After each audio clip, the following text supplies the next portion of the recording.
অবাক হবেন মুসলমান, জান্নাতীরা জান্নাতের থেকে তাকায় দেখবেন গুনাহগার মুমিন মুসলমানরা জাহান্নামে জ্বলছে। কারো হাঁটু পর্যন্ত জ্বলছে, কারো কোমর পর্যন্ত জ্বলছে, কারো ধুতি পর্যন্ত জ্বলছে। রাসূলুল্লাহ ডেকে বলবেন, ইয়া রাব কদ রাদিতু, মালিক রাজি হয়ে গেলাম, তোমার সাথে জাহান্নামের কোথাও আমার কালেমা বিশ্বাস করেছে এমন একজন মানুষ নাই। আব্বাসী সব বুদ্ধিজীবী যেগুলো আছে এগুলোর বাবা দাদাদেরকে টোকা দিয়া দেখছে, কিচ্ছু নাই, হম্বি তম্বি ছাড়া আর কিচ্ছু নাই। একটা বিদ্যায় তারা পারদর্শী না, শুধুই পারে দালালি করে গোটা জাতিকে পথভ্রষ্ট করতে। বলুন তো কোরআন শরীফের সবচেয়ে দীর্ঘ সূরার নাম কি? এই একটি সূরাতে আছে 286 খানা আয়াত। সুবহানাল্লাহ। এই সূরাটির তাৎপর্য, মাহাত্ম্য, গুরুত্ব কত বেশি তা বোঝার জন্য আমি একটা তথ্য দিচ্ছি। তাফসীরের কিতাবে এসেছে, ওয়াকাফা আবু বকর রাদিয়াল্লাহু তাআলা আনহু 8 সানা ফি সূরাতিল বাকারা। আবু বকর রাদিয়াল্লাহু তাআলা আনহু সূরা বাকারাটা বুঝতে 8 বছর সময় লেগেছে। সুবহানাল্লাহ বলবেন। ভাই আমি কি মাহফিলে না কবরস্থানে? আপনারা যদি একটু দূরে আছেন, মরে তো যান নাই, আমাকে সাপোর্ট দিতে হবে। পারবেন না? সিদ্দিকে আকবরের সূরা বাকারা বুঝতে লেগেছে 8 বছর। প্রাণ খুলে বলি সুবহানাল্লাহ। কে সিদ্দিকে আকবর? যিনি নিজে ছিলেন কুরাইশী, রাসূলুল্লাহর শ্রেষ্ঠ সাহাবী। ১৫০০ বছর আগে 17 জন উচ্চ শিক্ষিত মানুষের একজন হযরত আবু বকর সিদ্দিক। ওনার সূরা বাকারাটা বুঝতে লাগছে, আর আমাদের দেশে কমপ্লিট মৌলবী হয় 8 বছর। ঠিক কিনা? তো সিদ্দিকে আকবরের 8 বছর কেন লাগছে তার একটা কারণও আছে। বিশ্ববরণ্য মুফাসসির আল্লামা হাফেজ ইমাদউদ্দিন ইবনে কাসির তার তাফসীরে লেখেন, আল্লাহর আখিরি নবী নূর নবীজি আমার মুহাম্মদ সাল্লাল্লাহু আলাইহি সাল্লামের সুমহান সাহাবীগণের অভ্যাস ছিল, তারা রাসূলুল্লাহর নূরের জবান থেকে 10টা আয়াত শুনতেন, 10টা আয়াত মুখস্থ করতেন, 10টা আয়াতের ব্যাখ্যা বুঝতেন, তারপরে 10 আয়াতের আমল শুরু করতে পারলে তারা 11 আয়াতে যেতেন। সুবহানাল্লাহ বলবেন। 10টা আয়াত শুনতেন, 10টা আয়াত মুখস্থ করতেন, 10টা আয়াতের ব্যাখ্যা বুঝতেন, 10টা আয়াতের আমল শুরু করলে আবার তারা 11 থেকে 20 আয়াতে যেতেন। এভাবে আবু বকর সিদ্দিক রাদিয়াল্লাহু তাআলা সূরা বাকারাটা অধ্যয়ন করতে লেগেছে 8 বছর সময়। বলেন সুবহানাল্লাহ। সুবহানাল্লাহ। এই একটি সূরাতে আছে 1000 আদেশ, 1000 নিষেধ। সুবহানাল্লাহ। সূরাটির শুরুতে প্রথম আয়াত থেকে 20 আয়াতের মধ্যে আল্লাহ তাআলা মানব জাতিকে 3টি শ্রেণীতে ভাগ করছে। কয়টি শ্রেণী? 3টি শ্রেণীর বাইরে কোনো মানুষ থাকতে পারে না, যে কোনো একটি শ্রেণীতে মানুষকে থাকতেই হবে। প্রথম হচ্ছে মুমিনগণ, মুমিনুন, তারপর হচ্ছে কাফিরুন, তারপর হচ্ছে মুনাফিকুন। হয় কোনো মানুষ মুমিন হবে, নয় মুনাফিক হবে, নয় জোরে বলেন কাফের হবে। অবাক করা বিষয় মুসলমান, এই 3 নামে কোরআন শরীফে আল্লাহ সূরা নাযিল করেছেন। মুমিনের নামে সূরা আল মুমিনুন, মুনাফিকের নামে সূরা মুনাফিকুন, আর কাফেরদের নামে সূরা কাফিরুন। এখন প্রশ্ন হচ্ছে মুশরিকদের নামে সূরা মুশরিকুন কেন নাই? প্রশ্ন আসে না? কারণ মুশরিকরা কাফেরদের অন্তর্ভুক্ত। ইন্না বাইনাল কাফিরি ওয়াল মুশরিকি ওয়াজহাল উমুমি ওয়াল খুসুস। কাফের আর মুশরিকের মধ্যে আম ও খাসের সম্পর্ক। প্রত্যেক কাফের মুশরিক নাও হতে পারে, প্রত্যেক মুশরিকই কাফের। ঠিকটা তো ঠিক মতো কইলা না। আমাদের দেশে যখন আমি দেখি পোস্টারে লেখা হয় বক্তার বিষয় শিরক আর বেদাতের বিরুদ্ধে ওয়াজ করবে, আমার তখন সন্দেহ হয় এরা মনে জেনে বুঝে শিরকের বিরোধিতা করবে, বেদাতের বিরোধিতা করবে, কিন্তু কাফেরদের বিরুদ্ধে কিছু বলবে না। বিষয় তো এইরকম হওয়া উচিত যে শিরক কুফর বেদাতের বিরুদ্ধে। শুধু যদি বলা হয় শিরক আর বেদাত, তাহলে কেন যেন মনে হয় এখানে কাফেরদেরকে রক্ষা করার একটা দুর্বিসন্ধি আছে, ঠিক কিনা? কারণ প্রত্যেক মুশরিকই কাফের, কিন্তু প্রত্যেক কাফের মুশরিক নাও হতে পারে। তো মানুষ কয় শ্রেণী? মুমিন, মুনাফিক, কাফের। আপনি যদি গভীর মনোযোগ দিয়ে সূরা বাকারা তেলাওয়াত করেন, আপনি দেখতে পাবেন আল্লাহ তাআলা প্রথমে মুমিনদের কথা বলেছেন, তারপর কাফেরদের কথা বলেছেন, তারপর মুনাফিকদের কথা বলেছেন। সূরা বাকারার 1 থেকে 20 পর্যন্ত গোটা মানব জাতিকে 3টি শ্রেণীতে আল্লাহ তাআলা ভাগ করে দিয়েছেন। তারপরে আল্লাহ রাব্বুল আলামিন সুস্পষ্ট সিদ্ধান্ত দিয়েছেন মুনাফিকরা চিরস্থায়ী জাহান্নামী আর কাফেররাও চিরস্থায়ী জাহান্নামী। ইহকালীন কল্যাণ আর পরকালে জান্নাত পাবে শুধুমাত্র মুমিন মুসলমান। আল্লাহ বলেছেন মুমিনরাই সফল। কারা সফল? তবে সফলতার স্তর ভিন্ন ভিন্ন। যে শুধু মুমিন, ঈমান আছে আমল নাই, সেও সফল। আর যার ঈমান আছে নেক আমল আছে, সে পূর্ণ সফল। সবাই কি এক গ্রেডে পাস করে? কথা বলেন। যারা ফেল করে তাদের কোনো গ্রেড নাই, আছে? কথা বলেন। ফেল, ঠিক কিনা? পাস করলে গ্রেড হয়। আপনারা এখন, আমাদের সময় কোনো গ্রেডিং ছিল না, এখন জিপিএ 5 কি কি আছে, এখন তো পরীক্ষায় উঠে গেছে একেবারে। শিক্ষা ব্যবস্থার অবস্থা কেন যাক, সেদিকে নাই গেলাম, কিন্তু এখনো প্রোগ্রেস প্রতিভা যাচাই করার একটা কোনো ব্যবস্থা আছে, আছে না? কথা বলে না। তো মুমিনরাই সফল, কাফেরদের কোনো সফলতা নেই। মনে রাখবেন, প্রতিটি মানুষ সৃষ্টিগতভাবেই সফলতার কাঙ্গাল। সবাই সফলতা চায়। মানুষ তো মানুষ, ইতর প্রাণীগুলো আছে না, এগুলো কিন্তু সফলতা চায়, চায় না? ছোট্ট একটা বাবুই পাখি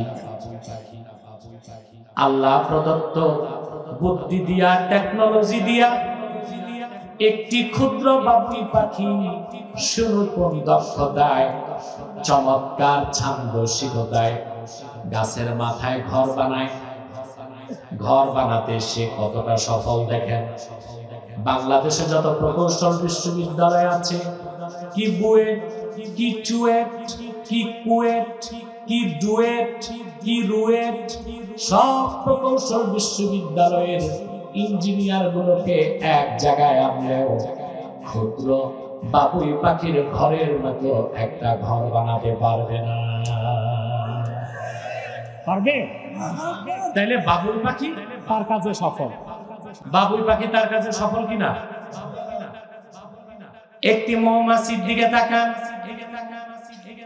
খুদে একটি মৌমাছি আল্লাহ প্রদত্ত বুদ্ধি দিয়া, প্রযুক্তি দিয়া হাজার রঙের ফুল থেকে রস নেয়, বিষ নেয় না। তারপরে সে মৌচাকের মধ্যে আল্লাহর হুকুমে মধু বানায়। তাম পৃথিবীর যত কেমিস্ট, রসায়নবিদ আছে, ওই সব বিজ্ঞানী এক জায়গায় আনলো। মৌমাছির মতো এক ফোঁটা মধু ফ্যাক্টরিতে বানাতে পারবে নাকি? একটা মৌমাছি তার কাছে সফল। একটি বিড়াল গাছে উঠতে চায়, পারে না, একবার চেষ্টা করে 10 বার। মান্দার গাছ ছাড়া সব গাছেই বিড়াল উঠতে পারে। বিড়ালও সফলতা চায়। তো মানুষ তো অবশ্যই সফলতা চায়, কিন্তু অধিক সংখ্যক মানুষ জানে না সফলতা কোন পথে, সফলতা কোন পথে। এটাই মানুষের ব্যর্থতা, এটাই মানুষের। আল্লাহ রাব্বুল আলামিন মানব জাতির চূড়ান্ত সফলতার কথা বলতে যে আল্লাহ তাআলা বলেন হুদাল লিল মুত্তাকিন, এই কোরআন মুত্তাকিদের জন্য পথ প্রদর্শক, বলেন সুবহানাল্লাহ। এই মুত্তাকি কারা? আল্লাহ বলছেন আল্লাযীনা ইউমিনুনা বিল গায়বি ওয়া ইউকিমুনাস সালাতা ওয়া মিম্মা রাযাকনাহুম ইউনফিকুন। যারা বিশ্বাস স্থাপন করে গায়বের উপর, 5 ওয়াক্ত নামাজ আদায় করে এবং আমার প্রদত্ত রিজিক থেকে খরচ করে। সুবহানাল্লাহ বলবেন না? ওয়াল্লাযীনা ইউমিনুনা বিমা উনজিলা ইলাইকা ওয়া মা উনজিলা মিন ক্বাবলিক ওয়া বিল আখিরাতি হুম ইউকিনুন। এবং যারা মুহাম্মদ সাল্লাল্লাহু আলাইহি ওয়াসাল্লাম আপনার উপর অবতীর্ণ কোরআনকে বিশ্বাস করে, পূর্বে যে কিতাবগুলো নাজিল হয়েছিল তাও বিশ্বাস করে, আখিরাতকে বিশ্বাস করে, আল্লাহ বলেন তারাই পরিপূর্ণ মুমিন, তারাই মুত্তাকি। উলাইকা আলা হুদাম মির রাব্বিহিম ওয়া উলাইকা হুমুল মুফলিহুন। তারাই তাদের রবের হেদায়েতের উপর প্রতিষ্ঠিত আছে, আর তারাই চূড়ান্তভাবে সফল হয়ে গেছে। সুবহানাল্লাহ। সফলতা কোন পথে, সফলতা কোন মতে, আল্লাহ তাআলা সূরা বাকারার প্রথম কয়েক আয়াতে স্পষ্ট করে দিয়েছেন। সুবহানাল্লাহ। বুঝতেছি? আল্লাহ কবুল। আসুন এবার ব্যাখ্যায় চলে যাই। আল্লাহ বললেন হুদাল্লিল মুত্তাকিন। হুদা শব্দটা এখানে ইসমুল মাসদার। কি ইসমুল মাসদার? ইউফিদু মা'না ইসমিল ফাইল। ইমাম ফখরুদ্দিন রাজি লেখেন এটা ইসমে ফাইলের অর্থ দিবে। হুদাল লিল মুত্তাকিন মানে হাদিল লিল মুত্তাকিন, অর্থাৎ এই কোরআন মুত্তাকিদের জন্য পথ প্রদর্শক। সুবহানাল্লাহ। তোমরা যারা অর্ধেক রোদে অর্ধেক ছায়ায়, এটা ক্ষতি হচ্ছে তোমাদের, এটা হাদিসে নিষেধ আসছে, এতে মারাত্মক রোগ হয় শরীরে। অর্ধেক রোদ অর্ধেক ছায়ায় বসবেন না, হয় পুরা ছায়ায় নয় পুরা রোদে। ১৫০০ বছর আগে রাসূলুল্লাহর এই হাদিস, তার সামনে ১৫০০ বছর পর বিজ্ঞান মাথা নত করে দিচ্ছে। এই যে ডাক্তার সাহেব বসা, উনি ভালো বুঝবে। আপনার শরীরে যদি অর্ধেক রোদ লাগে অর্ধেক ছায়া, তো টেম্পারেচার দুই রকম হবে না? কথা বলে না। তখন ব্লাড সার্কুলেশনের সমস্যা হবে, আপনার শরীর অসুস্থ হয়ে যাবে। এই জন্য আমি তাদেরকে বলছি পুরা রোদে বসুক না পুরা ছায়ায় বসুক। আমি আছি বিপদে, ছায়াও লাগে রোদও লাগে। আল্লাহ তার হাবিবের জুদা মোবারকের ওসিলা আমারে মাফ করুন। কোরআন হচ্ছে হুদাল লিল মুত্তাকিন, এটা মুত্তাকিদের জন্য পথ প্রদর্শক। সুবহানাল্লাহ বলেন। এখন একটু মনোযোগ দেন। কোরআন যদি মুত্তাকিদের জন্য পথ প্রদর্শক হয়, তো বাকি যারা মুসলমান ঈমান আনছে মুত্তাকি হয় নাই, তাদের কি পথ প্রদর্শন করবে না? কথা বলেন। আল্লাহ নবী জবাব দিয়েছেন وَنَزَّلْنَا عَلَيْكَ الْكِتَابَ تِبْيَانًا لِكُلِّ شَيْءٍ وَهُدًى وَرَحْمَةً وَبُشْرَى لِلْمُسْلِمِينَ। আল্লাহ পাক জবাব দিয়েছেন, প্রিয় হাবিব মুহাম্মদ সাল্লাল্লাহু আলাইহি ওয়াসাল্লাম, আমি আপনার উপরে কোরআন নাযিল করেছি তিবিয়ানান লিকুল্লি শাই, সবকিছু সুস্পষ্ট ব্যাখ্যা হিসেবে। যে কোরআন হচ্ছে পৃথিবীর সব মুসলমানের জন্য সুসংবাদের বাহন, রহমতের কান্ডার এবং হেদায়েতকারী। আমরা জবাব পেয়ে গেলাম কোরআন হুদাল লিল মুত্তাকিন। কোরআন হুদাল লিল মুসলিমিন। কোরআন মুত্তাকিদের জন্য পথ প্রদর্শক, কোরআন বাকি মুসলমানদের জন্যও কথা বলেন পথ প্রদর্শক। এখন প্রশ্ন হচ্ছে, যারা মুসলমানই হয় নাই, কাফের, মুশরিক, নাস্তিক, অ্যাথিস্ট, লেফটিস্ট, বেঈমান, ঈমান আনে নাই, তাদের কি কোরআন পথ প্রদর্শন করবে না? কথা বলেন। আল্লাহ জবাব দিয়েছেন, শাহরু রমাদানাল্লাযী উনজিলা ফীহিল কুরআন হুদাল লিন-নাস। রমজান মাসে কোরআন নাযিল হয়েছে, যে কোরআন পৃথিবীর সকল যুগের, দেশের, বর্ণের, বংশের মানুষের জন্য হেদায়েতকারী। আমরা তিনটি জবাব পেলাম, কোরআন হুদাল লিল মুত্তাকিন, কোরআন হুদাল লিল মুসলিমিন, কোরআন হুদাল লিন-নাস। পৃথিবীর সব মানুষের জন্য কোরআন হেদায়েতকারী, পৃথিবীর সব মুসলমানের জন্য কোরআন হেদায়েতকারী, পৃথিবীর সকল মুত্তাকি, পরহেজগার, আল্লাহ ওয়ালাদের জন্য কোরআন পথ প্রদর্শন করে। তো কথা বাহ্যিক কয় রকম? জোরে বলেন, জোরে কতি হবি? কয় রকম? 3 রকম, ঠিক কিনা? আমি সাতক্ষীরার ভাষা শিখে গেছি, আমার মাদ্রাসায় সাতক্ষীরার ছাত্র আছে, আমার ছাত্র আব্দুল্লাহ, আপনারা মুয়াজ্জিন লেখছেন, এখন সে আমাদের দরবার শরীফের মসজিদের ইমাম, এবং আমার ছাত্র হিসেবে আমি তাকে নিয়োগ দিছি আমাদের মাদ্রাসায়, সে এখন সিনিয়র শিক্ষক, হাদিস শরীফ পড়ায়। আলহামদুলিল্লাহ, আপনারা লিখে রাখছেন মুয়াজ্জিন, বাচ্চাকালে মুয়াজ্জিন ছিল, পড়াশোনা করে এখন সে মুফতি, আলহামদুলিল্লাহ। তো সাতক্ষীরার ছাত্র পেলেই আমি ওই সাতক্ষীরার ভাষা একটু বলি, যারা শিখতে পারে। হ্যাঁ, কিছু কিছু হচ্ছে নাকি? হ্যাঁ, হতিছে, আচ্ছা হতিছে, আলহামদুলিল্লাহ, সম্মানিত সুধী।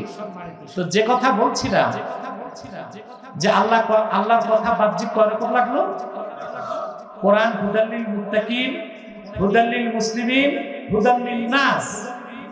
তা আল্লাহ 3টা শ্রেণী বিন্যাস করলেন কেন? প্রশ্ন আসে না? শুরুতেই তো বলতে পারতেন আলিফ লাম মিম যালিকাল কিতাবু লা রাইবা ফীহি হুদাল লিন-নাস।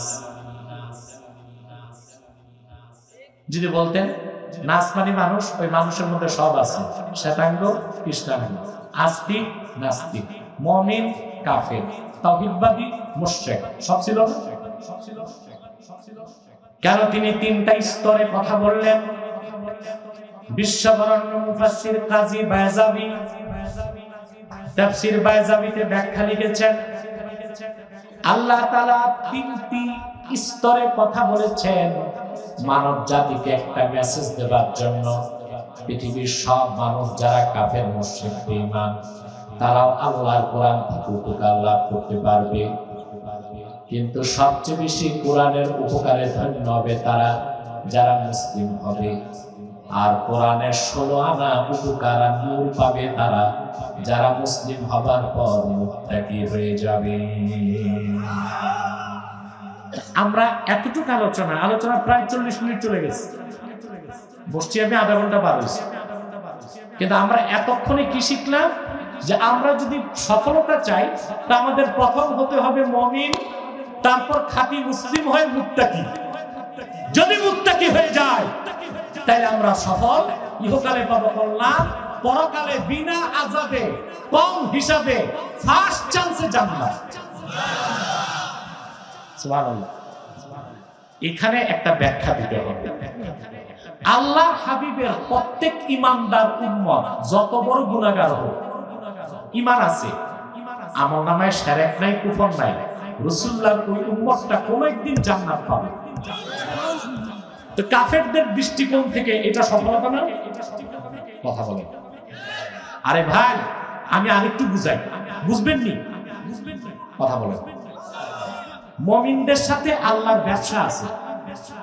কার ব্যবসা? বাংলাদেশে কিছু বুদ্ধিজীবী নামের বুইফোর আতেল আছে, বিজাতিদের দালাল। এরা বাংলাদেশের জন্য প্রিন্সিপাল ক্রাইসিস। এদের কোনো দল নাই, যে সরকার ক্ষমতায় ওই সরকারের দালালি করেই তাদের কাজ। এরকম কিছু দালাল মৌলবীও আছে, দালাল পীরও আছে, দালাল বুদ্ধিজীবীও আছে। আমরা কিন্তু বুদ্ধিজীবী বুঝি না, আমরা মনে করি বুদ্ধি বিক্রি করে খাই, সেই বুদ্ধিজীবী নাকি। কৃষিকাজ করলে কৃষিজীবী, মাছ বেচলে মৎস্যজীবী, পেশা থাকলে পেশাজীবী, বুদ্ধি বেচলে না না। ইন্টেলেকচুয়াল, বুদ্ধিবৃত্তিক ভাবে জাতিকে নেতৃত্ব দেওয়া বুদ্ধিজীবীর কাজ। সে বুদ্ধিজীবী আলেমও হইতে পারে, ডাক্তারও হইতে পারে, ইঞ্জিনিয়ারও হইতে পারে, প্রফেসরও হইতে পারে। কিন্তু পুরা কপাল, আমরা যত বুদ্ধিজীবী পাইছি এগুলোর মাথার বাইরেও খালি, ভিতরেও বাইরে যে খালি, মাথা সাফ, সাফা চাট, চুল নাই, বুদ্ধির ঠেলায় চুল গেছে। সিটি স্ক্যান করলে দেখা যাবে বাইরেও কিছু নাই, মাথার ভিতরেও কিছু নেই। দুপুর বেলা যদি সরিষার তেল দিয়া বের হয়, মনে হবে পিতলের রুটিটা চকচক করতেছে।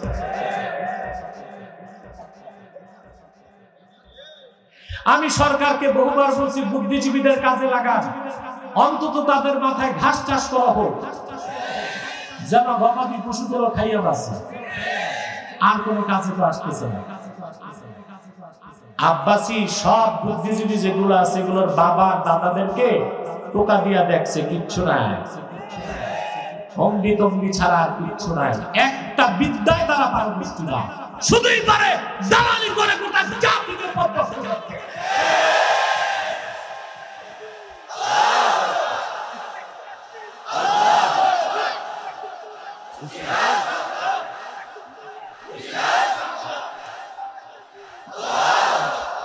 সম্মানিত সুধী, প্রত্যেক তারা আমাদেরকে, বুদ্ধিজীবীরা আমাদেরকে, আলেম ওলামাকে বলে আমরা ধর্ম ব্যবসায়ী, বলে না? আমরা ধর্ম ব্যবসায়ী না, আমরা ধর্মের জন্য নিবেদিত প্রাণ। তবে আমরা ব্যবসায়ী, আমাদের ব্যবসা আমাদের মালিক আল্লাহর সাথে। আর বুদ্ধিজীবী তোমাদের ব্যবসা হচ্ছে ইসরায়েলের সাথে, ব্রিটেনের সাথে, দিল্লির সাথে, ইহুদিদের সাথে।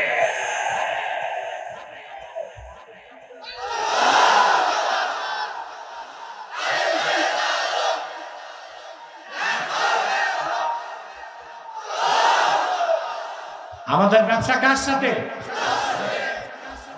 কোরআন কারীমে আল্লাহ রাব্বুল আলামিন বলেন, ইয়া আইয়ুহাল্লাযীনা আমানু হাল আদুল্লুকুম আলা তিজারাতিন তুনজিকুম মিন আযাবিন আলীম তু'মিনুনা বিল্লাহি ওয়া রাসূলিহি ওয়া তুজাহিদুনা ফি সাবিলিল্লাহি বিআমওয়ালিকুম ওয়া আনফুসিকুম যালিকুম খায়রুল লাকুম ইন কুনতুম তা'লামুন।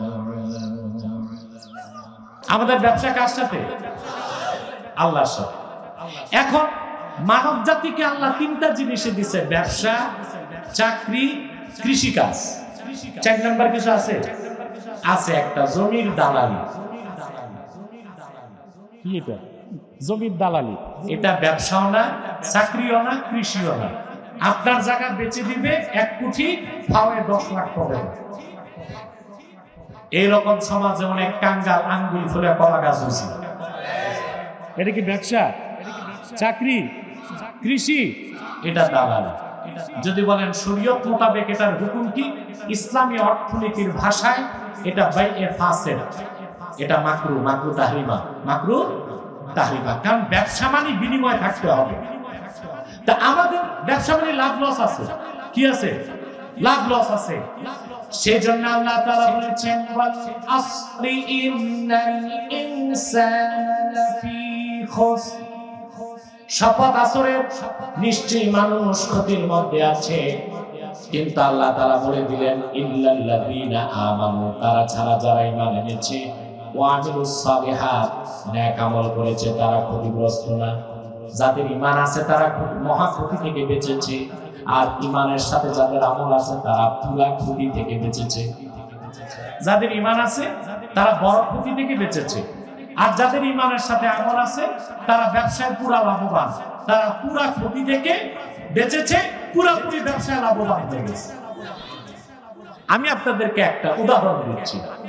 আপনার 10 লাখ টাকা পুঁজি, কত ব্যবসা করে, প্রতিদিন আপনার নেট প্রফিট আসে 1000 টাকা, কত? ঘটনাচক্রে 3 দিন হয়ে গেছে হরতাল। হরতাল তো বুঝেন আপনারা?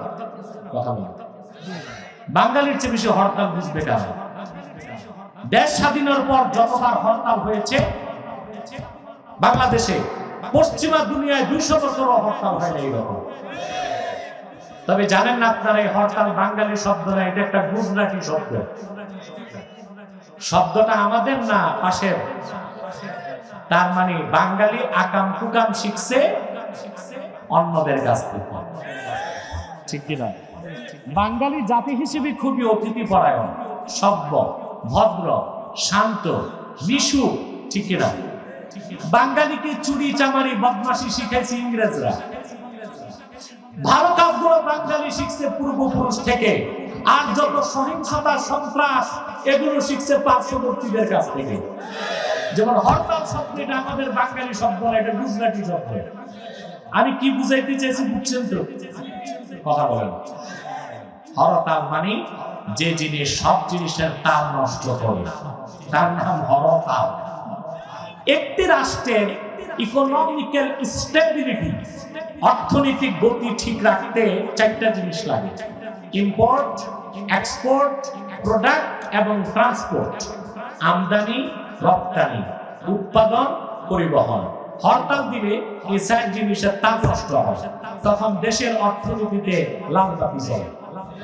তবে হরতাল নিয়ে বাংলাদেশের ফতোয়া 2 রকম। সরকারি দলে থাকলে হরতাল নাজায়েজ, বিরোধী দলে থাকলে হরতাল জায়েজ। যাক, আমি আর সেদিক যাচ্ছি না, মানে যা বাস্তব সত্য। সরকারি দলে থাকলে হরতাল কি নাজায়েজ, আর বিরোধী দলে থাকলে জায়েজ। বাকি সরকারি দলও কিছু মুফতি আছে, বিরোধী দলও মুফতি আছে, ওনারা বাকি ফতোয়া দিবে। আমি আসলটা না। হরতাল 3 দিন হলো, মাস শেষে আপনি দেখলেন আপনার প্রফিট হয়েছে 27,000 টাকা। লস কত? কথা বলেন। ব্যবসায় ক্ষতি হয়েছে না? কেমন ক্ষতি? লাভের ক্ষতি। কেমন ক্ষতি? আবার আপনি 10 লাখ টাকার মাল বোঝাই করলেন সাতক্ষীরা থেকে, মাল যাবে ঢাকা কাপ্তান বাজার। ভাঙ্গা পার হবার পরে দুর্বৃত্ত পেট্রোল বোমা মারল, আগুনে জ্বলে ট্রাক, সামান, ড্রাইভার, হেল্পার সব অঙ্গার। এটা কেমন ক্ষতি? পুরাই ক্ষতি, আগাগোড়াই ক্ষতি, পুরাই লস। চালানো গেছে, লাভ হয়েছে।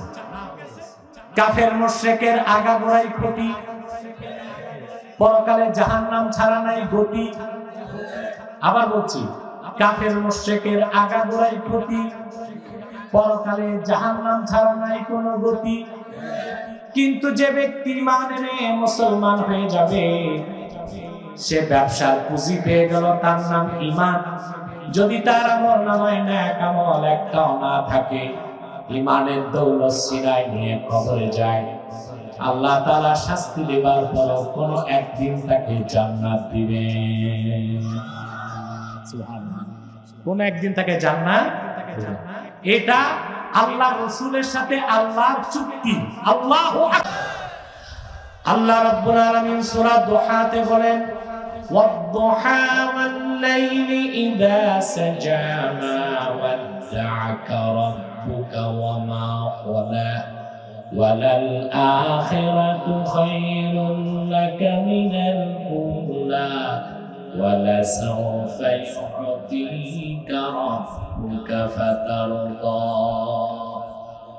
হাবিব মুহাম্মদ সাল্লাল্লাহু আলাইহি ওয়াসাল্লাম আপনার রব আল্লাহ আখিরাতে আপনাকে এত বেশি নেয়ামত দিলেন, আপনি রাসূল রাজি হয়ে যাবেন।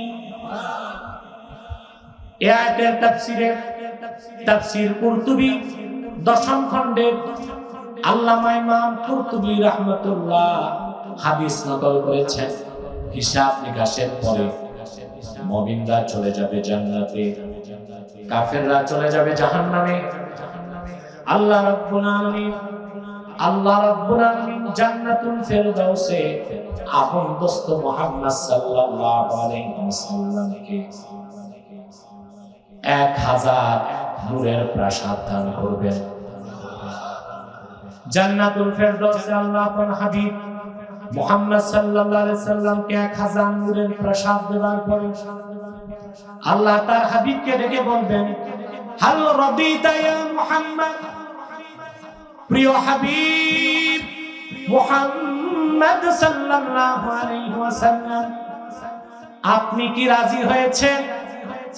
আল্লাহর হাবিব বলবেন, আল্লাহর হাবিব বলেছেন, লা আরদা ওয়া ওয়াহিদুম মিন উম্মতি ফিন-নার। রাসূলুল্লাহ ওয়াদা করেছেন, লা আরদা ওয়া ওয়াহিদুম মিন উম্মতি ফিন-নার, আমার একজন ইমানদার উম্মত যতক্ষণ জাহান্নামে থাকবে আমি রাসূল রাজি হব না। আল্লাহ তার হাবিবকে জান্নাতুল ফেরদাউসে 1000 নূরের প্রাসাদ দেওয়ার পর বলবেন, হাবিব রাজি হইছেন? আল্লাহর প্রিয় হাবিব ডেকে বলবেন, রব্বুল আলামিন আমার কালেমা শাহাদাতকে বিশ্বাস করেছে এমন অনেক মুসলমান গুনার কারণে জাহান্নামে জ্বলছে, যতক্ষণ তারা জান্নাত না যাবে আমি রাসূল কেমন করে রাজি হব? আল্লাহ মালিক ফেরেশতাকে ডেকে বলবেন, রে মালিক জাহান্নামের সব দরজা খুলে দাও, আমার হাবিবের সঙ্গে আমার ওয়াদা, আমার হাবিবের রক্ত ঝরা দ্বীন ইসলামের কালেমা যারা বিশ্বাস করেছে আমি আল্লাহ তাদের প্রত্যেককে আমার জান্নাত দেব। আজকে আমি আমার ওয়াদা পূরণ করে আমার হাবিবকে রাজি করবই।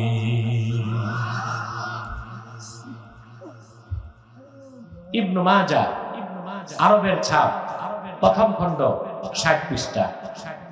জাহান্নামের দরজা খুলে যাবে।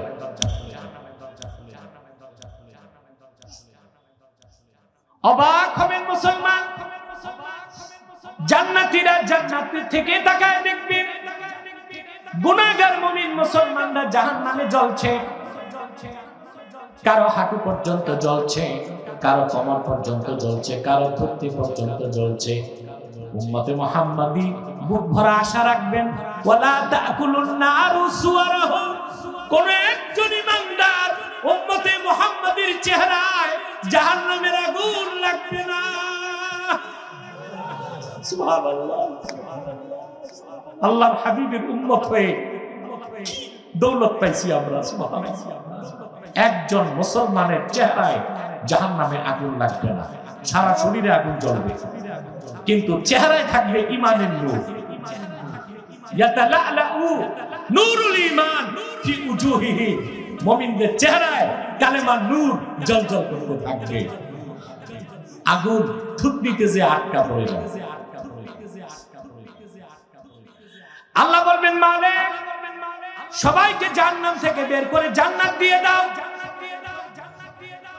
মালিক ফেরেশতা বলবেন, রব্বুল আলামিন কারো হাঁটু পর্যন্ত চলে গেছে, কারো কোমর পর্যন্ত, কারো থুতনি পর্যন্ত। এই চলা পোড়া দেহ নিয়ে জান্নাতে কেমনে যাবে? সহিহ বুখারীর মধ্যে এসেছে, কিতাবুল ঈমানে বেহেশতে আল্লাহ একটা নহর বানায় রেখেছেন, তার নাম নাহরুল হায়াত। আল্লাহ বলবেন, ওই নহরে আমার বান্দাদের গোসল করাও। নাহরুল হায়াতে গোসল করার সঙ্গে সঙ্গে গুনাহগার মুমিন মুসলমানদের দেহ নতুন চামড়া বিস্ত হয়ে যাবে। হাসতে হাসতে তারা আমার আল্লাহর জান্নাতে চলে যাবে। রাসূলুল্লাহ ডেকে বলবেন, ইয়া রাব কদ রাদিতু মালিক রাজি হয়ে গেলাম তোমার সাথে জাহান্নামের কোথাও আমার কালেমা বিশ্বাস করেছে এমন একজন মানুষ নাই, সব জান্নাত। সুবহানাল্লাহ। তাহলে প্রত্যেক মুমিন মুসলমান সফল, ঠিক কিনা? আর ঈমান আনার পর যে নেক আমল করবে সে মুত্তাকি, সে পূর্ণ সফল। আপনি যদি শুধু মুমিন মুসলিম হন বেহেশতে যাবেন, তবে গ্যারান্টি নাই ফার্স্ট চান্সে না সেকেন্ড চান্সে। কিন্তু আপনি যদি তাকওয়ার মানদণ্ড উত্তীর্ণ হয়ে মুত্তাকি হতে পারেন, বিনা আযাবে ফার্স্ট চান্সে সরাসরি আল্লাহর জান্নাত পেয়ে যাবেন। তাহলে আমাদের এখন করণীয় কি? শুধু মুমিন মুসলিম হব না মুত্তাকি হব? ঈমান আনার পর আমাদেরকে আল্লাহ কিছু কাজ দিয়েছেন, এই কাজগুলো করলে আমরা শুধু মুমিন মুসলিম হব না, মুত্তাকির দরজা লাভ করব আর ফার্স্ট চান্সে আল্লাহর জান্নাত পাবো। আমি কি সেই কথাগুলো বলবো? কথা বলেন। আমি আরো আধা ঘন্টা টাইম চাই আপনাদের কাছে। আলহামদুলিল্লাহ, দিনের বেলায় মাহফিলটা জনসমুদ্রের রূপ নিয়েছে, শুধুমাত্র আল্লাহর কোরআনের মহব্বত ইজ্জতে মানুষগুলো এসেছে, ঠিক কিনা বলেন? আমার বিশ্বাস আজকের মোনাজাত কবুল হবে, আল্লাহ কবুল করুন, মঞ্জুর করে করুন, আল্লাহুম্মা আমিন। কথা শুনতেছেন? এবার আসেন মুত্তাকি কারা, আল্লাহ ব্যাখ্যা দিচ্ছেন। এখন শুধু মুমিন মুসলিম হবেন না মুত্তাকি হইতে হবে? কিভাবে হবেন আল্লাহ বলে দিয়েছেন, আল্লাযীনা ইউমিনুনা বিল গায়ব। ঈমান আনার পরে সেটা হচ্ছে যারা বিশ্বাস স্থাপন করে গায়বের উপর, এটা ঈমান। এটা কি গায়ব? অর্থ কি বলেন তো? অদৃশ্য না, এটা ভুল। না দেখে বিশ্বাস, এটাও আংশিক। গায়বের অর্থ আমরা ৮৮% মুসলমান জানি না, কিন্তু ঝগড়া করি ইলমে গায়বের মাসালা নিয়ে। একজন একজনকে বলি তুই সুন্নি বেদাতি, আর সে কয় তুই ওহাবি খারিজি, ঠিক কিনা? কিন্তু শতকরা ৮০% মুসলমানই জানে না গায়ব অর্থ কি। ইমামে খাজেন তাফসীর খাজেন প্রথম খণ্ডে আল্লাযীনা ইউমিনুনা বিল গায়বের ব্যাখ্যায় লিখেছেন, কুল্লু মা গাবা আন হাওয়াসিল খামসা, প্রত্যেক সেই জিনিস যা পঞ্চ ইন্দ্রিয় থেকে দূরে। ইন্দ্রিয় কয়টা? চক্ষু, কর্ণ, জিহ্বা, নাসিকা, ত্বক। এই পাঁচটা ইন্দ্রিয় যে জিনিস ধরতে পারে না, দেখতে পারে না, ছুঁইতে পারে না, অনুমান করতে পারে না, অনুভব করতে পারে না, সেটাকেই বলা হয় গায়েব। হতে পারে তা বহু দূরে, হতে পারে তা খুব কাছে। সেজন্য দেখেন সূর্যটা জমিন থেকে ৯,৩০,০০,০০০ মাইল দূরে। কত? প্রায় ১৫ কোটি কিলোমিটার। আলোর গতি সেকেন্ডে ১,৮৬,০০০ মাইল। আর সূর্য উদিত হবার পর পৃথিবীতে আলো আসতে টাইম লাগে ৮ মিনিট ২০ সেকেন্ড। কতক্ষণ? গতি কত সেকেন্ডে? ১,৮৬,০০০ মাইল। আর সূর্য আমাদের থেকে ৯,৩০,০০,০০০ মাইল দূরে। এই জন্য পৃথিবীতে সূর্যের আলো আসতে লাগে ৮ মিনিট ২০ সেকেন্ড। এত দূরের সূর্যটা কি গায়েব? আমাদের চক্ষু ধরছে, চামড়া ধরছে, এই জন্য এটা গায়েব হয় নাই। অদৃশ্যকে গায়েব বলা হয় না। অদৃশ্য যদি গায়েব হয়, এই যে বাতাস, আমরা অক্সিজেনকে ইনহেল করি, কার্বন ডাই অক্সাইডকে এক্সহেল করি, ঠিক না? এটা কি দৃশ্যমান না অদৃশ্য? অদৃশ্য। তো অদৃশ্য যদি গায়েব হয় তো নাক দিয়ে ঢুকে কি? প্রশ্ন আসে না? তাহলে অদৃশ্যকে গায়েব বলা হবে না। গায়েব কোনটা? পঞ্চেন্দ্রিয় যা ধরতে পারে না, অনুমান করতে পারে না, অনুভব করতে পারে না, তাকে বলা হয় গায়েব। সেজন্য ৯,৩০,০০,০০০ মাইল দূরের সূর্যটা গায়েব হয় নাই, কিন্তু ৩.৫ হাত নিচের কবরটা। মুমিনের কবর জান্নাতের টুকরা, কাফেরের কবর জাহান্নামের টুকরা। কবর দেশে মজা আছে, সাজা আছে, সুখ আছে, কান্না আছে, তর্জন আছে, গর্জন আছে। আমরা কি শুনতে পাই? ৩.৫ হাত নিচের কবরে সুখ আছে, শান্তি আছে, তর্জন আছে, গর্জন আছে। আমরা কেন শুনি না? কারণ সেটা আলমে বারজাখ, কবর জগৎ, সেটা গায়েবের সাথে সম্পর্ক রাখে। ঠিকটা ঠিক মতো কইলেন না? গায়েব বুঝতেছেন? কবর কি তর্জন গর্জন হয় না? কথা বলেন। হয়? আমরা শুনি না কেন? হাদিস, আল্লাহর হাবিব বলেছেন, মুমিনকে কবরে রাখার পর সোয়াল জবের পর মাটি একটা চাপ দেয় ডান থেকে, মাটি একটা চাপ দেয় বাম থেকে। মানুষটা এত জোরে চিৎকার দেয়, দুনিয়ার পূব থেকে পশ্চিমে আওয়াজ চলে যায়, কিন্তু জিন আর মানুষ শোনে না। সুবহানাল্লাহ। রাসূলুল্লাহর এই হাদিসের কাছেও বর্তমান বিজ্ঞান ১৫০০ বছর পরে মাথা নত করে দিচ্ছে। মানুষের শ্রবণ শক্তি ২০ সেকেন্ড থেকে ২০,০০০, সেকেন্ডে ২০ থেকে ২০,০০০। আওয়াজ পাইছেন? পাইছেন? কেন? আমি পদার্থে আঘাত করছি, এটা বাতাসে কম্পন সৃষ্টি করছে, আওয়াজটা ভাসতে ভাসতে আপনার কানে গেছে। তো পদার্থ বিজ্ঞান বলে কোন বস্তুর কম্পন যদি সেকেন্ডে ২০-এর কম হয়, ওই আওয়াজ মানুষ শুনবে না। আবার কোন বস্তুর কম্পন যদি সেকেন্ডে ২০,০০০-এর বেশি হয়, সেই তীব্র আওয়াজও মানুষ শুনবে না। এই জন্য শব্দের চেয়ে কোন বস্তুর গতি যখন ৬ গুণ বেশি হয়, ৬ গুণ, ওইটাকে বলে সুপারসনিক। আর যখন ১২ গুণ বেশি হয়, ওটাকে বলে হাইপারসনিক। তখন সনিক বুম, সেই তীব্র আওয়াজ মানুষ শুনতে পায় না। বিজ্ঞান পাইছে ১৫০০ বছর পরে, হাদিস আমাদের শিখাই দিচ্ছে ১৫০০ বছর আগে। আমি বলি, কবরে মানুষ যখন চিৎকার দেয়, সেই আওয়াজটা তো সেকেন্ডে ২০ কোটিরও বেশি। সেই জন্য বিজ্ঞান এটা মানতে বাধ্য, কবরের আওয়াজ কোনো মানুষ শুনতে পাবে না। সুবহানাল্লাহ বলবেন। কবরে মাটি চাপ দেয় কি করে? এই হাদিস শুনে আম্মা জান আয়েশা রাদিয়াল্লাহু তাআলা আনহা কান্না করতে লাগছে। রাসূলুল্লাহ বলছেন, কাঁদতেছো কেন, কান্না করছো কেন? আম্মা জান আয়েশা বলছেন, তাহলে আপনার ঈমানদার উম্মতের কি হবে? উনি তো আমাদের মা ছিলেন, সন্তানদের জন্য মায়া ছিল না? কথা বলেন। আল্লাহর হাবিব বলেছেন, আয়েশা, ঈমানদার উম্মতকেও মাটি চাপ দিবে, কিন্তু কাফেরকে যে চাপ দিবে সেই চাপ আর আমার ঈমানদার উম্মতকে মাটি যে চাপ দিবে একরকম চাপ হবে না। আমার ঈমানদার উম্মতের জন্য কবরের মাটির চাপ হবে কা উম্মতিশ শাফাকাতি ইয়াশকু আলাইহা ইবনুহাস সাগীরুস সুদা। আমার ঈমানদার উম্মতের জন্য কবরের মাটির চাপ হবে দয়ালু মায়ের হাতের নরম চাপের মতোই। সুবহানাল্লাহ। ছোট একটা বাচ্চা মাথা ব্যথা নিয়ে মায়ের কাছে যখন আসে, মা তখন সন্তানের মাথাটা সিনার মধ্যে রেখে নরম হাতে আস্তে আস্তে চেপে দেয় মাথা।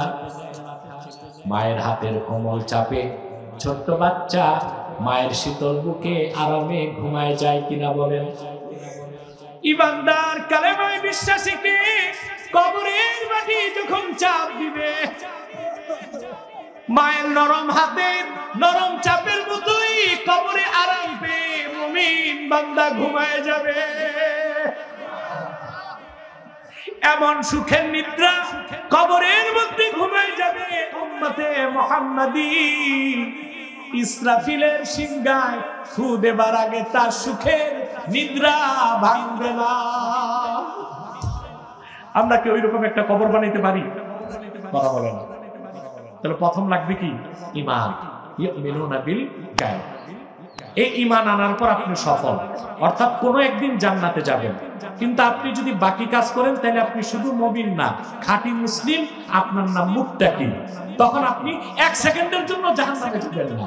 এখন আপনারা কি আংশিক সফলতা চান না পূর্ণ সফলতা? তো শুধু মুমিন মুসলিম হবেন না মুত্তাকি হবেন? প্রথম লাগবে কি? ঈমান। সুবহানাল্লাহ। তারপর ওয়ায়ুকিমুনাস সালাহ। সুবহানাল্লাহ। ঈমানের পর সালাত। যার ঈমান আছে নামাজ নাই, তাকে কাফের বলতে পারি না, কিন্তু তাকে মুসলিম বলারও তো সুযোগ নাই। কথা বলুন। ঈমান আছে নামাজ নাই, কাফের বলতে পারি না, কিন্তু তাকে মুসলিম বলারও সুযোগ। আপনার ঈমান আছে না নাই এটা কে জানেন? মানে আপনাকে যে আমরা মুসলিম হিসেবে রিসিভ করব তার প্রমাণ দিতে হবে আপনাকে নামাজ পড়েন। কি করেন? নামাজ পড়েন। আমার ভাইয়েরা, আবার মনে রাখবেন, যার ঈমান নাই নামাজ পড়ে সে মুসলমান না, সে কাফের। তার একটা আলাদা নাম, সেটা মুনাফিক। কথা বলেন। ঈমান আছে নামাজ নাই সে ফাসিক, ঈমান নাই নামাজ আছে সে মুনাফিক কাফের। ঈমানও আছে নামাজও আছে সে মুমিন, সে মুসলিম। আমি বুঝাইতে পারি নাই? পারছি? তাহলে ঈমান আনার পর মুত্তাকি হতে প্রথম লাগবে কয়েকটা নামাজ। এই আয়াতের অংশের ব্যাখ্যায় আল্লামা আব্দুল্লাহ বিন আব্বাস বর্ণনা করেছেন, আল্লাযীনা ইউমিনুনা বিল গায়ব ওয়া ইউকিমুনাস সালাহ আই ইউআদ্দুনাস সালাওয়াতিল খামসু মাআল জামাআতি ফি ওয়াক্তিহিন্না। ঈমান আনার পরে যারা যথাসময়ে জামাতের সাথে 5 ওয়াক্ত নামাজ আদায় করে, তাহলে যার ঈমান আছে নামাজ নাই সে মুত্তাকি হইতে পারে না, আর যে মুত্তাকি নয় সে কোনদিন সুন্নি হতে পারে না। আমাদের দেশে কিছু ভণ্ড সুন্নি আছে, এক ওয়াক্ত নামাজ পড়ে না, ঠিক না? মুখে দাড়ি নাই, দাবি করে আশিকে রাসূল। যার নামাজ নাই, মুখে দাড়ি নাই, ওটা আশিকে রাসূল না দুশমনের রাসূল?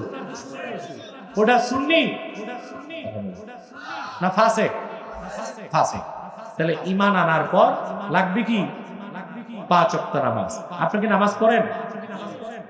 না, সবাই পড়েন না। এখানে এমন মুসল্লি আছে আজকের ফজর পড়ে নাই, যোহর পড়ে নাই, পাক্কা নিয়ত আজকের আসর পড়বে না, ঠিক কিনা? আবার এমন মুসল্লি আছে 1 ওয়াক্ত নামাজ স্বীকার করে না। আবার এমন মুসল্লি আছে 30 বছর নামাজও পড়ে, সুযোগ পেলে সুদ খায়, পাল্লায় ওজনে কম দেয়, আরেক ভাইয়ের সীমানা ধাক্কায়, বিচার আচারে বসলে 2 দিক থেকেই বাইপাস। এটা আসেনি সমাজে? আছে? কম কম না বেশি? মানে ওই ডাক্তার সাহেব কয় কম, একটু কম অন্য জায়গার তুলনায়। যাক, বিচার আচারে বসলে আসর নামাজ পড়ে বিচারে বসে, মাগরিব পরে বিচার হইলো, মাগরিব নামাজ পড়ে বিচারের পর যে ঘুষের প্যাকেট পকেটে নিয়ে বাড়ি যায়। এরকম নামাজি আছে না নাই? পৃথিবীর মানুষকে মুহাদ্দিসগণ নামাজ পড়া আর না পড়ার দৃষ্টিকোণ থেকে 4 ভাগ করছে। কয় ভাগ? আমি দেখবো আপনারা কোন শ্রেণীতে আছেন বা থাকতে চান, বলবো। আল্লাযীনা লাম ইয়াকবালুস সালাতা আকিদাতান ওয়ালা আমালান উলাইকা মাসিরুহুমুস সাকার। প্রথম শ্রেণী যারা নামাজকে বিশ্বাস করে না, নামাজ আদায় করে না, নিঃসন্দেহে তারা কাফের, তাদের গন্তব্য জাহান্নাম। সকল কাফের মুশরিকরা এই শ্রেণীতে আছে। আর আমার দেশের ভণ্ড পীর তারা, যারা নামাজ বিশ্বাস করে না, তারাও এই শ্রেণীতে আছে। তাদের গন্তব্য হচ্ছে সাকার নামক জাহান্নাম। আপনার অনুমতি দিলে আমি একটু পিছে যাই, রোগ চোখে পড়তেছে। এবার হচ্ছে দ্বিতীয় শ্রেণী, আল্লাযীনা কাবিলুস সালাতা আকিদাতান ওয়া লাম ইয়াকবালুহা আমালান উলাইকা মাসিরুহুমুল গায়ব। দ্বিতীয় শ্রেণী যারা নামাজকে বিশ্বাস করে কিন্তু নামাজ আদায় করে না। 14 কোটি মুসলমানের মধ্যে বাঙালি মুসলমান এই শ্রেণীতে বেশি। যারা নামাজকে স্বীকার করে কিন্তু নামাজ পড়ছি ধরছি, পড়ছি ধরছি করতে করতে ওয়ারেন্ট অফিসার চলে আসে। এ ওয়ারেন্ট অফিসার কোন থানা থেকে আসে? কথা বলেন। থানা থেকে ওয়ারেন্ট অফিসার আসলে বাঁচা যায়, শ্বশুর বাড়ি পালানো যায়, ঠিক কিনা? থানা থেকে ওয়ারেন্ট অফিসার আসলে, থানা থেকে ওয়ারেন্ট অফিসার আসলে কিছু দিলে বিদায় করা যায়।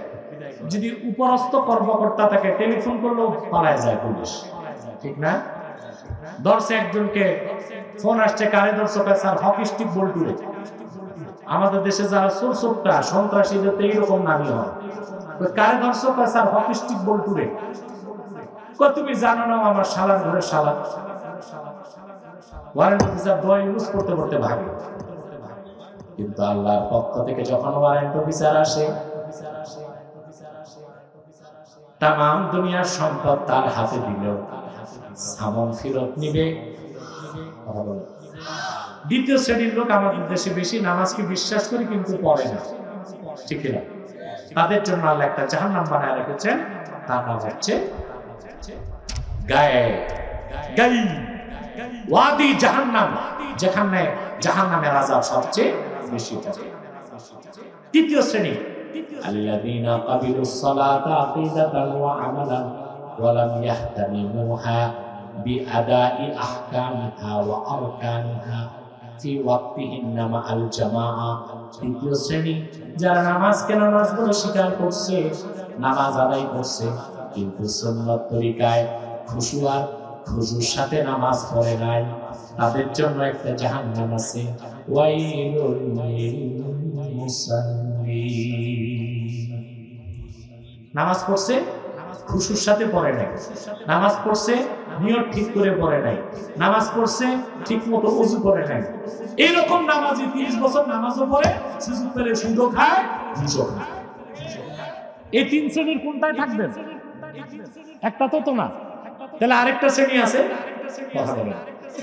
বলবো এই চতুর্থ কথাটা হৃদয়ে লিখে ফেলেন, পারবেন তো? والذين قبلوا الصلاة عقيدة وعملا واهتمموها بأداء أحكامها وأركانها في وقتهن مع الجماعة بالخشوع والخضوع أولئك مسيرهم الفردوس। চতুর্থ শ্রেণী যারা পরিপূর্ণ ঈমান আনার পরে জামাতের সাথে যথা সময়ে যথা নিয়মে সুন্নত তরিকায় খুশু এবং খুজুর সাথে 5 ওয়াক্ত নামাজ আদায় করছে, তাদের গন্তব্য আল্লাহর জান্নাতুল ফেরদৌস। তাহলে আমরা কি ঈমান আনার পরে 5 ওয়াক্ত নামাজ পড়ব জামাতে খুশু খুজুর সাথে? খুশু খুজু আপনারা বুঝেন না, আরে খুজু আরবিতে অঙ্গ প্রত্যঙ্গকে বলে উযউন, এর বহুবচন আযা। মুসল্লি যখন নামাজে দাঁড়ায় তখন তার সব অঙ্গ প্রত্যঙ্গ হয়, দেহ হয় কিবলামুখী, এটার নাম খুজু। এটার নাম কি? আর দিলটা হবে আল্লাহমুখী, ওইটার নাম খুশু। সুবহানাল্লাহ। মুমিন যখন নামাজে দাঁড়াবে তার দেহের কিবলা হবে কাবা, আর তার মনের কিবলা হবে কাবার মালিক আমার আল্লাহ। দেহের কিবলা যখন কাবা হবে তার নাম খুজু, আর মনের কিবলা যখন আমার আল্লাহ হবেন তার নাম খুশু। এই খুশু আর খুজুর সাথে 40 বছর লাগবে না, মাত্র 40 দিন যদি জামাতে তাকবীরুল্লাহ নামাজ পড়েন, আল্লাহর কসম আপনার নাম আল্লাহ তাআলা ঈমানদারের খাতায় তুলে দিবেন। 41 দিনের দিন আর নামাজ ছাড়তে পারবেন না, নামাজ আপনাকে টেনে আল্লাহর ঘর মসজিদে নিবে। পারবো আমরা? এরপর আল্লাহ আমাদের কাজ দিলেন, ওয়া মিম্মা রাযাকনাহুম ইউনফিকুন। আমি যা দান করছি তার থেকে মুত্তাকিরা খরচ করে। এখানে আল্লাহ একটা সূক্ষ্ম মেসেজ দিয়েছেন, আমি বলবো, কথা বলেন। এই কথা বললে অনেকে আবার এই আপনার কেরামত আলী বিশ্বাসের পরিবারকে ধরবে, তোমরা হুজুর পাও নাই, বলবো। আল্লাহ এখানে বার্তা দিয়েছেন, ওয়া মিম্মা রাযাকনাহুম ইউনফিকুন। আমি যা দান করছি তার থেকে তারা খরচ করে। তার মানে দিনের পথে খরচ হবে হালাল থেকে, সুদের টাকা, ঘুষের টাকা, লুটের টাকা, ঋণ খেলাপির টাকা দান করলে দান কবুল হবে না। সেজন্য আল্লাহ শর্ত দিয়েছেন, ওয়া মিম্মা রাযাকনাহুম ইউনফিকুন। ইমাম বাগাবী তাফসীর দেখেন, মিম্মা আ'তাইনাহুম ইয়াতাসাদদাকুন। আমি যা দান করছি তার থেকে তারা খরচ করে। এর মানে খরচ হতে হবে হালাল থেকে, ঠিক কি না? খরচের খাতগুলো কি? জিহাদ ফি সাবিলিল্লাহ খরচ করবেন, মুজাহিদদের খরচ বহন করবেন, মসজিদ বানাবেন, মাদ্রাসা বানাবেন, খানকা বানাবেন, মুসাফির খানা বানাবেন। শুধু এতটুকু কথা বলবেন। অন্নহীনকে অন্ন দিবে, বস্ত্রহীনকে বস্ত্র দিবে, যার ঘর নাই তারে ঘর বানায় দিবেন, যার মেয়ের বিয়ে হয় না তার বিয়ের ব্যবস্থা করে দিবেন। এই সব যদি নেক নিয়তে করেন, এই সব আল্লাহর পথে দান করার সওয়াব হিসেবে আমলনামায় লেখা হবে। সুবহানাল্লাহ। শুধু কি এতটুকু ভাই? আপনি বিয়ে করছেন না? যারা করছেন বলবেন এটা লজ্জার বিষয়। বিয়ে করছেন কি দিনের স্বার্থে না নিজের স্বার্থে? নিজের স্বার্থে, ঠিক না? এই যে বউ বাড়ি আনলেন, বাচ্চা কাচ্চা হয়েছে না? কথা বলেন। বউটাও আপনার, বাচ্চাগুলো আপনার, কিন্তু আপনি যদি হালাল কামাই করে বউ বাচ্চা লালন পালন করেন এই নিয়তে, আমার বউটা আমার কাছে আমানত, আমার সন্তানগুলো আল্লাহর দান আমার কাছে আমানত, হাড় ভাঙ্গা পরিশ্রম করে যত পয়সা পরিবারে খরচ করবে, যদি হালাল হয় সব পারিবারিক খরচ আল্লাহর পথে খরচ করার সওয়াব হয়ে যাবে। সুবহানাল্লাহ।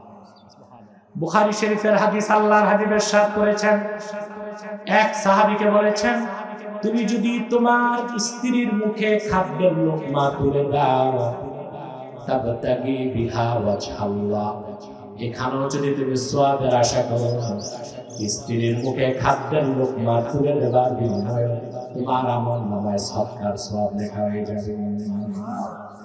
আরে ভাই, ইসলাম মানলে শুধু জান্নাত পাবেন তা না, ইসলাম মানলে তো আপনার পরিবারটা একটা সোনার সংসার হয়। আমাদের বাঙালির বিবিদের সাথে স্ত্রীদের সাথে সম্পর্ক ভালো যায় না, ভুল হইলে স্ত্রীদের ধইরা সোনার মতো পিটায়। বৌমারা জায়েজ না না জায়েজ? শুধু না জায়েজ না কবিরা গুনাহ? কথা বলেন। যে বিয়ে করে নাই সে বলে এখন না মানলে হবি না। স্ত্রীকে বিনা কারণে, পারিবারিক কারণে, সাংসারিক কারণে স্ত্রীর গায়ে হাত তোলা হারাম। তবে সে যদি চরিত্র বিরোধী কিছু করে তখন তাকে শাসনের জন্য কিছুটা মারা যাবে, মৃদু কথা। আল্লাহ শর্ত দিয়েছেন মুখে মারা যাবে না, বুঝলেন? এত জোরেও মারা যাবে না, শরীরে দাগ পড়ে। যদি স্ত্রীর সাথে বনিবনা না হয় আল্লাহর হুকুম, তাকে আপনি ছেড়ে দিবেন, মোহর দিয়া বিদায় দিবেন, কিন্তু তাকে অত্যাচার করার কোন অধিকার আপনার। তো কথা শুনতেছেন তো? তাহলে বউকে মারবেন? কথা বলেন। বরং সুন্নতের আমল করবেন। আজকে যে বিবিকে নিজ হাতে খাওয়াই দিবেন, পারবেন না? কথা বলেন। যাদের বউ নাই তাদেরকে বলতেছি না, বউ আছে যাদের, যে নিজ হাতে স্ত্রীকে খাওয়াই দিবেন, এটা সওয়াবের কাজ। এটা কিসের কাজ? আবার বুড়া মানুষ বাড়িতে যে এই আমল শুরু করেন না, বুড়ি দিবে ধমক, সারা জীবন মারছো, এখন কোন ধম নিয়ে আসছে, তারে বুঝাইবেন আমি জানতাম না, আজকে হাদিস শুনে আসছে। আপনি যদি মায়া করে আপনার স্ত্রীর মুখে খাদ্য তুলে দেন, আর স্ত্রী যদি ভালোবেসে আপনার মুখে খাদ্য তুলে দেয়, আপনার দৃষ্টি কোনদিন পর নারীর দিকে যাবে না, আর নারীর দৃষ্টি পর পুরুষের দিকে যাবে না। যদি সোনার চামচের উপর বাটিতে দুধ ভাত নাও দিতে পারেন, ডাল ভাত খেয়েও সুখের সংসার করতে পারবে। দান করার অর্থ ব্যাপক। মসজিদ বানাবেন, মাদ্রাসা বানাবেন, হালাল টাকা থেকে বানাবেন, ঠিক না? আমাদের দেশে মসজিদ বানাবার আগে দেখা যায় শিল্পপতি একটা দাওয়াত করে আনে, এক মুঠে 1 কোটি টাকা দিয়ে দেয়, আপনারা মরমর পাথর দিয়ে মসজিদ বানান। ওই মসজিদে নামাজ পড়লে নামাজ আদায় হবে, কবুল হবে না, কারণ ওই 1 কোটি টাকা শিল্পপতি দিছে, পুরাটাই ব্যাংকের টাকা, সুদের টাকা। হবে কবুল? আদায় হবে, কবুল। কিন্তু গ্রামের গরিব মুসলমান রক্ত পানি করা পয়সা দিয়া, খেজুর পাতা দিয়া যদি মসজিদ বানায় নামাজ পড়েন, আপনার এক একটা সেজদার ওজন আমার আল্লাহর 7 আকাশ সইতে পারবে না। দানের ক্ষেত্রে প্রথম হচ্ছে ফরজ যাকাত দেওয়া, দ্বিতীয়টা হচ্ছে সদকা, ঈদুল ফিতরে ফিতরা দেওয়া, আর বাকি যত খরচ গরিব মুসলমান, যার খাদ্য নাই খাদ্য দিবেন, যার বস্ত্র নাই বস্ত্র দিবেন, যার ঘর নাই ঘর দিবেন, যার ওষুধ নাই ওষুধ দিবেন, যার ছেলে পড়তে পারে না তারে বই কিনে দিবেন। এই সব ইনফাক ফি সাবিলিল্লাহ, আল্লাহর পথে খরচ সওয়াব হয়ে যাবে। যদিও নফল, মর্তবা বেশি। মর্তবা কি? গরিবের দিকে দৃষ্টি রাখবেন ভাই, গরিবের দিকে। ইমাম শাফি বলেছেন প্রত্যেক মুসলমানের আশেপাশে 40 ঘর তার প্রতিবেশী। রমজান মাসে আপনি ইফতার করেন, এশার পরে খান, সেহরি খান, কিন্তু আপনার ঘরের আশেপাশে 40টি ঘরের কোন একটা ঘরে যদি কোন রোজাদার থাকে, না খেয়ে রোজা রাখছে, আল্লাহর কসম মুসলমান কাল কিয়ামতের দিন সেই প্রতিবেশীর হক না আদায় করার কারণে আপনি আটকা পড়ে যাবেন। প্রত্যেক মুসলমানের দায়িত্ব তার ঘরের আশেপাশে 40 ঘরের খবর রাখা। রাখবো আমরা? কথা বলে না। ঘরের সারাউন্ডে 40 ঘর, কয় ঘর? প্রত্যেক ধনাঢ্য ব্যক্তি যদি তার আশপাশের 40টি ঘরের খবর রাখে, বাংলাদেশে একটা এনজিও আর হালে পানি পাবে না। ঠিক কিনা? দারিদ্রতা থাকবে না। ডক্টর ইউনূস নোবেল পাইছে মাইক্রো ক্রেডিট, ক্ষুদ্র ঋণ আবিষ্কার কইরা। এটা তো ঋণ না, সুদ। এটা কি? তো সুদ দিয়া পশ্চিমাদের কাছে সে শান্তিতে নোবেল পেয়ে গেছে, ঠিক না? এই যে মাইক্রো ক্রেডিট, ক্ষুদ্র ঋণ আবিষ্কার করে ডক্টর ইউনূস এই দেশের 33 লক্ষ পরিবারকে সুদের সাথে রিলেট করেছে। এর দ্বারা কি দেশ দারিদ্র্যমুক্ত হয়েছে? আল্লাহর কোরআনে যাকাত ভিত্তিক অর্থনীতি ছাড়া দারিদ্র্যমুক্ত পৃথিবী গঠন সম্ভব নয়। প্রত্যেক মুসলমানের উপর দায়িত্ব তার আশেপাশের 40 ঘরে কে খেয়ে আছে, কে না খেয়ে আছে, কার বস্ত্র আছে, কার বস্ত্র নাই, কার চাল আছে, কার চাল নাই, কার মেয়ে কুমারী, বিয়ে হয় নাই, এই খোঁজ খবর রাখা। যদি নেক নিয়তে আপনি অভাবগুলো পূরণ করেন, আপনি আল্লাহর পথে দান করা সওয়াব পেয়ে যাবেন। মিম্মা রাযাকনাহু করবেন। কথা বলেন। সবচেয়ে আল্লাহ খুশি হন গরিবকে খাওয়াইলে। কাকে? আমি সুনান তিরমিজি থেকে একটা হাদিস বলেই মুনাজাতের দিকে অগ্রসর হব ইনশাআল্লাহ।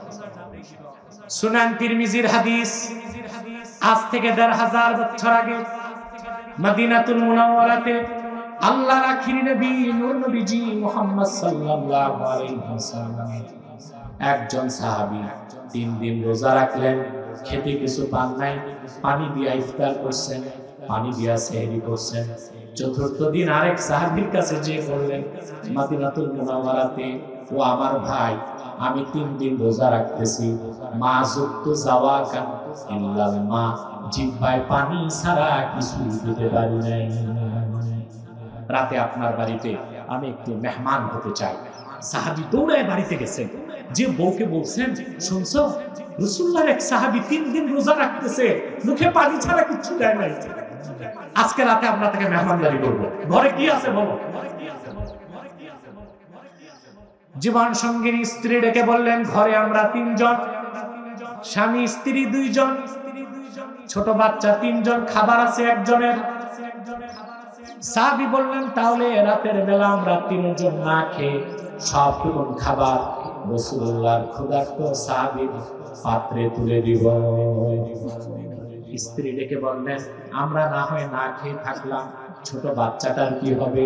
সুবহানাল্লাহ। সাহাবী শিখায় দিলেন, নাওমিমিস সাবিয়া ক্বাবলা সালাতিল ইশা ফালাম্মা কাররাবতিত তাআমা ফাতফাইস সিরাজ। এশার নামাজের আগে বাচ্চাটারে ঘুম পাড়ায় দিও, সারা রাত ঘুমে কাটবে, খাবার লাগবে না। আর যখন এশার পরে রাসূলুল্লাহর সাহাবীর সামনে খাবারের খাজাঞ্চা রাখবা, কৌশলের বাতিটা নিভায় দিও, কারণ সাহাবী যদি আমাদের 2 জনকে নিয়ে খেতে বসেন, খাবারে তার টান পড়বে, পেট ভরবে না। আমরা অন্ধকার ঘরে ঘুরে বসে খালি পাত্রে হাত উঠাবো আর নামাবো, সাহাবী মনে করবেন তিনিও খাচ্ছেন, আমরাও খাচ্ছি। এশার পরে সাহাবী চলে আসলেন, সবটুকুন খাবার দিয়ে দেওয়া হলো, ছোট বাচ্চাটা না খেয়ে ঘুমালো। স্বামী স্ত্রী পানি দিয়া সেহরি করলেন। ফজরের আযান হয়ে গেল, সাহাবী উঠে মসজিদ নববীতে গেলেন দৌড়িয়ে। আল্লাহর হাবিবের পিছনে ফজর নামাজ পড়ার পরে, নামাজের পর নূর নবীজি সাহাবীর দিকে তাকায় বললেন, রে সাহাবী, গত রাতে তুমি তোমার স্ত্রী এমন কি আমল করেছ আল্লাহ রাজি হয়ে গেছেন? সাহাবী বললেন, ইয়া রাসূলুল্লাহ, ইয়া হাবিবাল্লাহ, কোন আমল করতে পারি নাই, শুধু আপনার একজন সাহাবী 3 দিন না খেয়েছিল, সব খাবার দিয়া স্বামী স্ত্রী পানি দিয়া রোজা রাখছি, বাচ্চাটা না খেয়ে ঘুমাইছে, এর বেশি কিছু করি নাই। আল্লাহর হাবিব বললেন, সাহাবী এতটুকু আমলের কারণে তোমাদের প্রশংসায় কোরআনের আয়াত নাযিল হয়ে গেছে, وَيُؤْثِرُونَ عَلَى أَنفُسِهِمْ وَلَوْ كَانَ بِهِمْ خَصَاصَةٌ। মুহাম্মদ সাল্লাল্লাহু আলাইহি সাল্লাম আপনার সাহাবীগণের মধ্যে এমন কিছু মানুষ আছে যারা ক্ষুধার যন্ত্রণা সহ্য করে অন্যকে খাদ্য বিতরণ করে দেয়। ওয়ামিম্মা রাযাকনাহুম ইউনফিকুন, আমরা যথাসাধ্য গরিবকে দান খয়রাত করি। পারবো ইনশাআল্লাহ। সাদাকাল্লাহ।